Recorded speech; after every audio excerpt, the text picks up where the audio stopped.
Aujourd'hui, je suis accompagnée de nouveaux invités spéciaux que vous connaissez très certainement si vous êtes fan de podcasts True Crime. Bienvenue aux hôtes du scénario du pire, Philippe et San. Bonsoir. Hello. Bonsoir. Comment vous allez? Super bien, super heureux d'être là. Ben ouais, ça fait hyper longtemps que on s'était dit qu'on allait faire un feat. Je crois que ça fait genre 2 ans. Ouais, c'est ça. Depuis les débuts, je crois, en fait, de nos podcasts. Donc, voilà. Est-ce que vous voulez présenter votre podcast, d'ailleurs, votre podcast incroyable? Alors, j'y vais? Oui.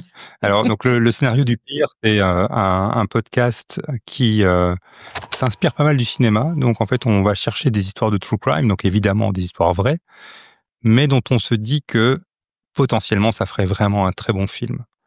Et donc, on raconte toute l'histoire, mais après, à la fin de l'épisode, on imagine un peu le film que ça pourrait devenir avec les acteurs, avec le soundtrack et ce genre de choses-là. Et on a une affection pour les histoires un peu atypiques. Voilà. Et puis là, on commence notre saison 5 demain. Enfin, on enregistre à partir de demain. Et là, on a en fait une thématique pour la saison 5. On va faire 8 épisodes sur le même thème, qui est la figure de la mère de famille dans le crime. Voilà. Oh, wow. Et d'ailleurs, on sera 3 pour faire cette saison. On a engagé une Québécoise qui est une sociologue de la famille et qui va nous apporter plein d'éclairages sur d'insight sur tous ces kids, quoi. C'est stylax. J'ai trop hâte d'entendre ça. Si jamais vous ne connaissez pas, eh bien, je vous invite à aller vous abonner tout de suite et aller tout écouter parce que c'est vraiment un podcast très stylé. Moi, j'adore comment vous racontez les histoires. C'est toujours très sérieux, mais des fois, c'est drôle. Et il y a des invités aussi. J'aime bien aussi les interventions des invités qui sont des pros, souvent. Ouais. Yes. Voilà, donc très cool. Beaucoup, en tout cas, merci. Merci, Vanny. De quoi allez-nous vous parler aujourd'hui? Alors, on va parler du Bluebell. Ok, ça me dit rien du tout. Tant mieux. Petite musique creepy, c'est parti, let's go. L'histoire se passe il y a 64 ans. En 1961, la famille Duperrault décide de vivre un rêve que nous sommes beaucoup à partager. Embarqués en famille dans un voilier luxueux pour une croisière privée dans les Caraïbes. Ils réservent une semaine de voyage en novembre pour fuir l'hiver. Et ils se disent que si le voyage se passe aussi bien qu'ils l'imaginent, ils feront une année sabbatique pour faire une longue croisière tous ensemble. Les Duperrault sont une famille américaine, originaire de Green Bay dans le Wisconsin. Ils sont 5 et on va vous les présenter brièvement. On a le père, Arthur Duperrault. En 1961, il a 41 ans. C'est un ophtalmologiste, passionné par la mer et la navigation. Il a épousé Jean en 1947. Elle partage sa passion pour la mer. Et ensemble, ils ont 3 enfants. Un garçon, Brian, 14 ans, et 2 filles, Terry Jo, 11 ans, et René, 7 ans. Arthur avait fait son service militaire pendant la Seconde Guerre mondiale, et malgré la guerre, il était resté fasciné par les mers tropicales. Il rencontre Jean peu de temps après la guerre. Le coup de foudre est évident et ils se marient très vite après leur rencontre. Brian naît peu de temps après. Ils forment une famille unie, bourgeoise, saine et plutôt sportive. Et pour le fameux voyage, ils choisissent un bateau spacieux de 18 mètres. Le Bluebell, c'est le nom du bateau. Ça va. Ouais. Ils ont un peu d'argent. Oui, ils ont de l'argent. Donc, c'est un ketch, le Bluebell. Un ketch, c'est un voilier à 2 mâts en bois qui est plutôt conçu pour les croisières de plaisance. Le Bluebell comporte des cabines pour les passagers, une petite cuisine, alors on appelle ça une cambuse dans les bateaux, une petite salle de bain, une salle à manger et un espace pour l'équipage. Parce qu'ils ne sont pas seuls. Pour vraiment profiter de leur voyage, les Duperrault ont engagé Julian Harvey, un ancien pilote et marin expérimenté de 44 ans, pour piloter le yacht et assurer la navigation pendant la croisière familiale. Et il y a la jeune épouse de Julian Harvey, Mary Dean Harvey, qui complète l'équipage. Elle s'occupera de l'intendance, la cuisine, etc. La croisière va les emmener de la Floride vers les Bahamas. Donc les Bahamas nous font rêver, un État archipélien qui compte 700 îles entre la Floride et Cuba. 700 ? Ouais. C'est énorme. Ok. Waouh. Bon, après, elles ne sont pas toutes habitées. Il y a des micro-îles, des cailloux. Ok, dans 2 cm, quoi. Ouais. Ça compte. Voilà. Ok. Le Bluebell quitte le port de Fort Lauderdale en Floride avec ses 7 passagers le 8 novembre 1961. Et les premiers jours de croisière sont merveilleux. La famille voit des pélicans, des dauphins, qui vont suivre le bateau, des tortues géantes. Ils vont expérimenter le snorkeling et la pêche au harpon. Et le Bluebell fait des étapes régulières. Donc, ils vont à quai, ils visitent les îles, certaines îles qui sont absolument magnifiques. Donc, tout le monde a l'air très content, sauf Mary, la femme du skipper, Julian Harvey. Elle ne se sent pas très bien. Et depuis le bateau, elle va écrire à sa mère que ça va pas trop. Mais elle dit quand même que les Duperreault sont des gens charmants, mais elle est juste épuisée parce qu'elle n'a pas un moment à elle. Le 12 novembre, le Bluebell fait escale à Sandy Point. Très très joli Sandy Point, vraiment une plage de cartes postales dans les Bahamas. Et ils repartent dans la soirée. Et là, un drame terrible va se jouer. Le 13 novembre, le pétrolier Gulf Lion navigue dans la zone. Un membre du pétrolier aperçoit un homme sur un dinghy. Donc un dinghy, c'est un canot de sauvetage. L'homme fait des grands gestes et crie « Au secours, j'ai un bébé mort avec moi !» L'homme est secouru et l'équipage constate qu'il y a effectivement un enfant décédé avec lui. C'est pas un bébé, c'est pas un nourrisson, mais c'est le corps d'une petite fille aux cheveux roux. Le petit cadavre porte un gilet de sauvetage. L'homme, c'est Julian Harvey et le corps, c'est celui de la petite Renée Duperreault. Elle est visiblement morte noyée. Julian Harvey est hagard et traumatisé. Il n'est pas blessé, à l'exception de quelques égratignures sur son avant-bras. L'équipage du Gulf Lion lui propose de quoi boire et manger. Il explique qu'il y a eu un accident terrible la nuit passée. Le Bluebell a été pris dans un squall. Alors, un squall, dans le jargon météo, c'est une grosse rafale de vent qui est très soudaine et très intense, avec souvent beaucoup de pluie et beaucoup d'orage. Et le squall a été d'une telle violence que le mât principal du Bluebell a été brisé. Et le mât cassé a causé un enchaînement de conséquences funestes qui ont entraîné le naufrage du navire, qui a brûlé et coulé. Et Julian Harvey explique qu'il a tout tenté pour sauver ses passagers, mais sans succès. L'équipage du Gulf Lion se cotise pour donner à Julian Harvey $180. Donc à l'époque, $180, ça pourrait être l'équivalent de $1 800 aujourd'hui, quand même, donc c'est une belle somme. Et ils vont jusqu'à Nassau. Nassau, c'est la capitale des Bahamas. Harvey s'empresse d'acheter un billet d'avion et de rentrer aux États-Unis dès le 14 novembre, soit seulement 2 jours après la tragédie. Mais il s'engage à collaborer à l'enquête et à rencontrer les gardes-côtes de Miami le 16 novembre. 2 avions survolent la zone où aurait coulé le Bluebell, mais ils ne trouvent ni survivants, ni débris du navire. Et comme convenu, le 16 novembre, Harvey se rend à son rendez-vous avec les gardes-côtes. Il leur livre un récit super détaillé.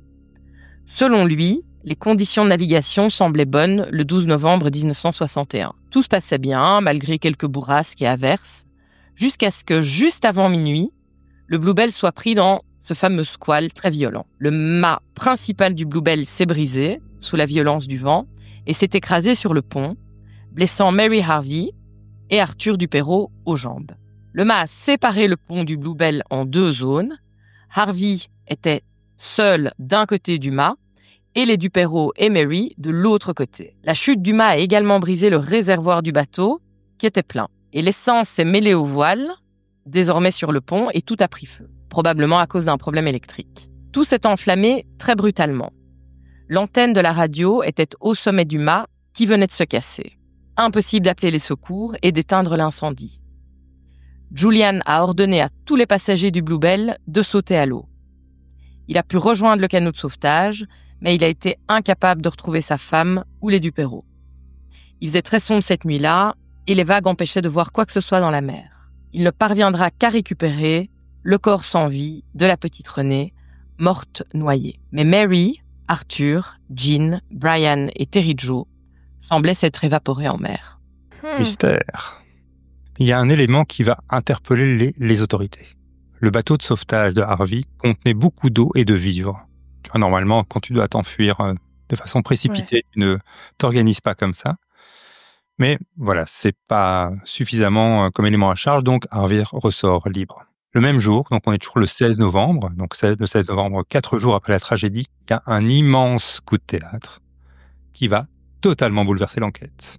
Un navire grec, le capitaine Théo, découvre un canot de sauvetage gonflable et à son bord, il y a une jeune fille blonde, déshydratée, brûlée par le soleil, dans un état déplorable, épuisée. Elle est assise, les pieds dans l'eau. Elle leur fait un signe de la main, mais vraiment un signe très faible, pas loin d'elle, les marins remarquent les ailerons de plusieurs requins. Depuis plus de 3 jours, la jeune fille est sur son radeau de fortune, sans boire ni manger, exposée aux éléments. Ah oui, c'est vraiment petit, je pense m'attendais à un truc plus grand, mais... Ah non, c'est vraiment petit, ouais. On va appeler ça une bouée. Hein. Ouais, c'est une bouée, ouais. Oh, c'est une bouée. Mon Dieu, mon cauchemar. Enfin, le cauchemar de beaucoup de gens, je pense. Ouais, Ah ouais. Donc elle est secourue, elle est hissée à bord du capitaine Théo, donc le bateau grec. On lui donne de l'eau et du jus d'orange, et le capitaine essaye de la faire parler, mais elle ne répond pas. Et plus inquiétant, Terry Jo ne montre aucun signe qu'elle voit ou qu'elle entend le capitaine. Après des premiers soins, elle parvient quand même à dire un premier mot, et ce premier mot, c'est « Bluebell ». Elle accompagne ça d'un geste, et le geste est qu'elle pointe en fait avec son pouce vers le bas, comme tu vois, pour montrer que qu'il a coulé par exemple. Quelques minutes plus tard, elle parvient à dire son nom. Elle s'appelle Terry Jo du Pérou. Un membre de l'équipage envoie un message aux autorités portuaires. Donc le message, c'est « Recueillie fille blonde, yeux bruns, sur petit raft blanc, souffre d'exposition aux éléments et en état de choc. Nom, Terry Jo du Pérou, était sur le Bluebell. Terry Jo est emmenée de toute urgence dans un hôpital de Miami par hélicoptère. Elle s'apprête à raconter ce qu'elle a vécu le 12 novembre 1961, mais elle tombe dans le coma. Oh non. Si. 17 novembre, donc 5 jours après le drame, Julian Harvey est revenu à Miami depuis 24 heures. Lors de son interrogatoire du jour, parce qu'il doit aller voir les autorités portuaires, il est avisé que Terry Jo a miraculeusement survécu et qu'il y a désormais un deuxième témoin de ce qui s'est passé la nuit du 12 novembre. Harvey est surpris et qualifie la nouvelle de « wonderful ». Quelques instants plus tard, il prétexte qu'il a un rendez-vous avec la famille de sa femme qui vient de décéder. Il se rend dans un motel. Dans sa chambre, il rédige une lettre de 2 pages, mais il n'évoque absolument pas ce qui s'est passé sur le Bluebell. Et puis, il se taillade la cuisse, les chevilles et la gorge avec un rasoir, et il meurt dans ce motel en se vidant de son sang. Cache quelque chose. À mon avis, oui. Alors la bonne nouvelle, c'est qu'après 2 jours dans un état comateux, Terry Jo va se réveiller. Et là, elle va vraiment se requinquer assez vite. Et donc après 3 jours à l'hôpital, elle est enfin prête à raconter ce qui s'est passé. Le soir du 12 novembre, Terry Jo dort seule dans la cabine du bateau. Tous les autres passagers avaient décidé de rester sur le pont pour profiter de la douceur de la soirée. Mais en fin de soirée, Terry est réveillée par les cris de Brian, donc son frère, qui appelle son père. « Papa, au secours, au secours !» Elle entend des bruits de pas sur le pont. Quelqu'un semble courir et puis plus rien. Le silence. Elle se lève pour aller vers le pont et retrouve sa mère et son frère inconscients. On ne sait pas ce qui leur est arrivé, mais ils sont allongés dans une mare de sang. Elle ne voit ni son père, ni sa petite sœur, ni Mary. En état de choc, elle cherche son père, mais tombe sur Julian Harvey. Il se jette sur elle, l'attrape et la jette dans l'escalier en hurlant « Retourne en bas ». Elle ne comprend pas pourquoi Julian Harvey est dans cet état-là, mais elle se dit qu'elle doit se mettre à l'abri sans trop savoir quel est le danger qui plane sur elle. Elle retourne dans sa cabine, elle s'assied sur le lit, elle est terriblement angoissée, et quelques instants plus tard, elle voit de l'eau s'infiltrer en grande quantité dans sa cabine. Et tout à coup, Julian entre brutalement dans la chambre de Terry Jo. Il a un revolver à la main. Il la regarde avec un regard plein de fureur. Terry Jo est incapable de bouger. Mais, étrangement, Harvey fait demi-tour. Elle reste dans son lit, totalement pétrifiée, mais l'eau monte très vite. Elle sait que si elle reste là, elle va se noyer. Elle décide de quitter la chambre et de retourner vers le pont. Julian Harvey est toujours là. Elle lui demande si le bateau coule. Il lui répond que oui, avant de sauter tout seul sur le canot de sauvetage, qui est une barque en bois, sur lequel l'équipage du pétrolier le retrouvera peu de temps après. Terry Jo est seule, abandonnée sur le Bluebell. Et le Bluebell coule très vite, mais voilà, on le sait, Terry Jo parvient à s'accrocher à une sorte de minuscule raft gonflable, et ce raft est prévu pour permettre de survivre quelques heures en mer en cas de naufrage, genre vraiment pour t'accrocher, voilà. Quelques heures, pas plus. L'objet fait à peine 1 mètre de long, c'est même pas un canot de sauvetage, parce que entre les boudins, finalement, le corps de la petite fille est dans l'eau, juste retenu par un filet. Elle peut pas réellement s'allonger sans que son corps ne se retrouve dangereusement immergé. Et d'ailleurs, des poissons vont lui blesser les pieds. Elle a eu de la chance de pas se faire bouffer par les requins, mais on sait que c'est une zone où t'as quand même pas mal de requins aussi, quoi. Alors on le sait, la suite de son calvaire va durer encore 3 jours. Elle dérive dans l'océan, dans sa microscopique embarcation. Elle sait qu'elle vient de perdre toute sa famille. Elle a en tête les corps de sa mère et de son frère, qui baignent dans leur sang. Et heure après heure, elle s'affaiblit, sans eau et sans nourriture. Elle pense aussi à Julian. Elle se dit qu'elle pourrait le recroiser en mer et qu'il la tuerait cette fois. Elle est brûlée par le soleil le jour et frigorifiée la nuit. Elle parvient à dormir par moments en trouvant une position qui va maintenir sa tête hors de l'eau. Parfois le vent se lève et elle est heurtée par des vagues. Et lors d'un bref moment de sommeil, elle rêve de ses parents venant la chercher à l'aéroport. Et le rêve la fait tomber dans l'eau. Elle parvient difficilement à nager jusqu'à sa bouée. Elle espère finalement qu'elle retrouvera sa famille et ça lui donne le courage de se battre. Mais elle est tellement faible qu'elle perd régulièrement connaissance. Elle est fiévreuse, elle a des hallucinations, ses reins sont prêts à lâcher. Bref, elle va pas bien. Et le filet de sa bouée commence à se distendre aussi. Si elle n'avait pas été découverte par les marins grecs, elle n'aurait probablement plus survécu longtemps. À quelques heures près, elle serait probablement morte. En 84 heures sur sa bouée, Terry Jo a parcouru plus de 300 kilomètres à la dérive. Waouh. Ouais. Puis en plus, ouais, elle a vu que le filet il va dans l'eau, elle peut difficilement dormir. C'est pour ça qu'elle est tombée dans l'eau.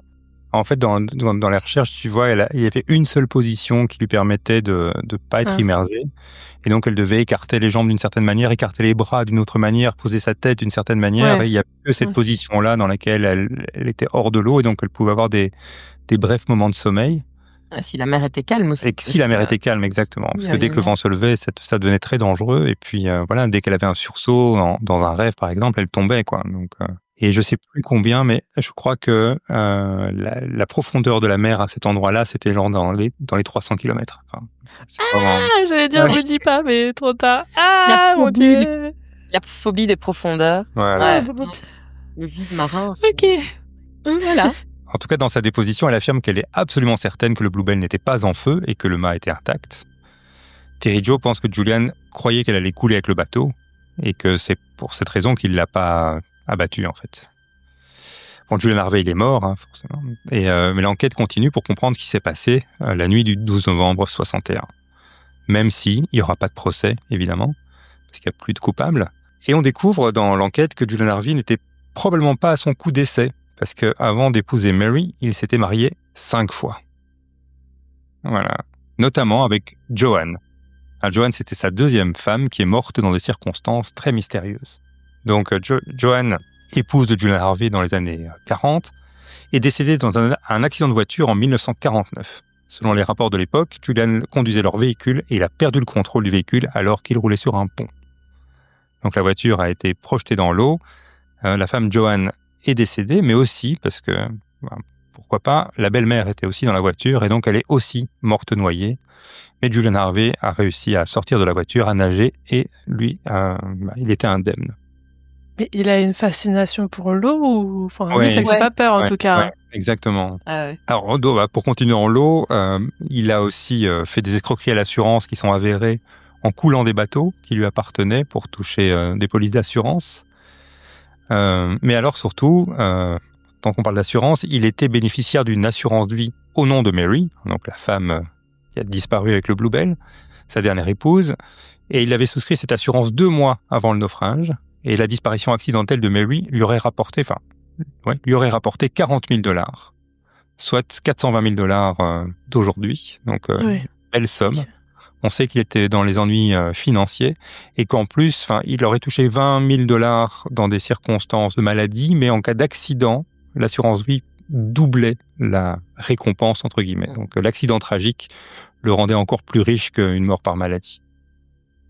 Okay. Donc le scénario, c'est le suivant. Julian a emmené Mary sur le Bluebell dans le but de l'assassiner sur le bateau. Les Duperreault auraient dû être les témoins d'un accident de Mary d'une manière ou d'une autre. Julian a tué Mary dans l'espace réservé à l'équipage, mais elle ne s'est pas laissée faire. Donc il l'a tuée à coups de couteau. Et Mary avait visiblement des longs ongles et elle a griffé Harvey à l'avant-bras. C'est pour ça qu'il y avait ces écrasures à l'avant-bras. Bon, il a finalement réussi à tuer Mary. L'aurait jetée par-dessus bord ou voulu la jeter par-dessus bord. Et là, il aurait été surpris par un membre de la famille Duperrault. Et tout se serait enchaîné ensuite, et les Duperrault auraient été tués un par un, chacun à son tour, étant témoins du meurtre précédent, en fait. Donc on a une tuerie de masse sur ce bateau. Alors, autre scénario, c'est Julian Harvey voulait crédibiliser son histoire, et dès le départ, peut-être qu'il voulait tuer tout le monde. C'est possible, évidemment, comme il s'est suicidé et qu'il n'a rien mis dans sa lettre de 2 pages. C'était plutôt des arrangements pour son fils et des choses comme ça. Donc voilà, on ne sait pas. Et à l'exception du corps de René, aucun des cadavres ne sera jamais découvert, évidemment. Donc il y a un mémorial aujourd'hui qui est érigé pour les Duperrault au cimetière de Fort Howard à Green Bay. Et Terry Joe Duperrault est aujourd'hui connu sous le nom de Terry Joe Duperrault Fassbender. Mais le Terry n'est plus écrit comme avant, donc elle a quand même voulu disparaître un petit peu, quoi, en changeant de nom. Son histoire de survie l'a rendue célèbre et elle a tenté de se reconstruire après le drame, loin de l'attention médiatique. Elle a été adoptée par sa tante côté paternel, donc Fassbender très certainement, et elle a continué à grandir avec ses 3 cousins. Elle a été vraiment très protégée des médias, mais elle est réapparue quand même plusieurs années plus tard, en 1988, pour raconter son calvaire chez Oprah Winfrey quand même, en compagnie du capitaine du bateau grec qui l'avait secouru à l'époque. Et elle est retournée vivre dans le Wisconsin, dans sa famille, et a développé une relation particulière avec l'océan. On peut comprendre après ce qu'elle avait... Mais particulière positive, quoi. Oui, positive. Ah, d'accord. Oui, positive dans le sens, elle a quand même survécu à ça, donc c'est que je dois avoir une petite étoile au-dessus de moi, quoi.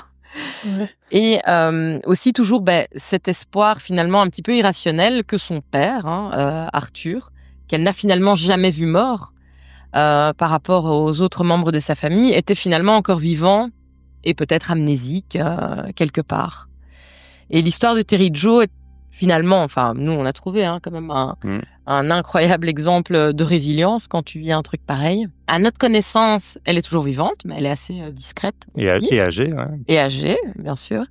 Elle a eu 3 enfants et apparemment une vie sentimentale plutôt bien remplie. Donc, on va dire que tout se finit bien pour elle. Voilà. Ok. Voilà, c'était l'histoire du Bluebell. Waouh. Mais attendez, elle avait quel âge déjà quand elle était sur le petit bateau, là? 11 ans. Ouais, 11 ans. Oui, c'est 11 ça, ans. 11 ans. 11 ans. Après, 7 ans. Ouais. Et vraiment, survivre autant d'heures dans la mer, mais en haute mer, avec des requins, sur une embarcation comme celle-là, c'est impossible. Enfin, c'est vraiment un miracle. Il n'y a pas de film, du coup, là-dessus? Il devrait y en avoir un, mais non, il n'y a pas encore. Il n'y en a pas encore, mais je trouve que c'est une belle histoire. Peut-être qu'elle meurt ou... Ah, peut-être. Non, mais elle a écrit une bio en 2010 pour raconter cette histoire-là. Ok. Donc, peut-être qu'elle a déjà vendu les droits, mais après, à Hollywood, ça peut... Faut traîner un peu, quoi. Ouais, peut-être. Ok. Waouh, j'avais jamais entendu parler de cette histoire. Ah tant mieux. Tant mieux. Mais c'est vrai qu'il y a beaucoup d'histoires criminelles comme ça sur l'eau, en vrai. Parce qu'au début, quand vous avez commencé à raconter l'histoire, ça m'a fait penser à une autre histoire. Et au final, c'est pas celle-là. Puis ça m'a fait penser à une autre histoire. Je me dis, mais il y a plein d'histoires, en fait, de gens qui vont tuer des gens en mer. C'est un truc de fou, quand même. Tu te dis que c'est plus facile d'effacer les traces, quoi. Ouais. En pleine mer, te débarrasser d'un corps. Ouais, puis il y a un petit peu un côté genre s'il y a eu un accident et que tu joues un petit peu ton jeu d'acteur, les gens ils vont croire que c'est aussi une victime, tu vois, parce que ils vont se dire waouh, t'étais dans l'eau, t'as survécu, waouh, bravo, enfin ça rajoute ça, alors que bon, en dehors de l'eau, c'est vrai que il y a un peu moins cet effet-là, mais c'est ouf. Et à quelques heures près, Harvey touchait ses $40,000 et il lui arrivait rien, tu vois, parce que le fait que Terry Joe soit vivante encore 84 heures plus tard, c'est dingue, c'est vraiment dingue. Ouais. Et donc du coup, ces 5 épouses, il y en a 2 qui sont mortes bizarrement, les autres ça va. Les autres ça va, mais il a vite divorcé. Ouais. Voilà, et peut-être que c'était aussi un gold digger d'une certaine manière, mais en tout cas c'était une belle ordure et un gars bien motivé par l'argent. Ouais, par l'argent et puis par l'eau. Oui. Aidé par l'eau. Et c'est dingue aussi que les assurances offrent le double pour un accident tragique. C'est quoi ce délire? Ça devrait être interdit. J'en reviens pas que tu puisses dire, voilà, si quelqu'un meurt comme ça, je touche 2 fois plus. C'est presque un pari sur la mort, tu vois. C'est une récompense. C'est une incitation. Oui, c'est ça, ouais. C'est une incitation au meurtre.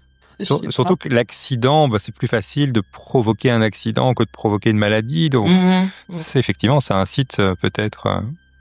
je me demande ce qu'il y a dans leur liste d'exemples d'accidents tragiques. Je sais pas. Ouais. Je pense que le naufrage fait partie, c'est dans la liste, c'est sûr. Bah écoutez, merci d'avoir raconté cette histoire. Je la connaissais pas du tout. Trop bien. Revenez quand vous voulez. Et surtout, je m'adresse à tous ceux qui nous écoutent. N'oubliez pas d'aller écouter le scénario du pire. Le lien sera en description. Voilà, très bon podcast. Allez vous abonner. Oh, merci Vanille. Et sur ce, vous êtes prêts? Vous savez ce qui va se passer là? Non. On vous dit à bientôt pour une nouvelle histoire bien creepy.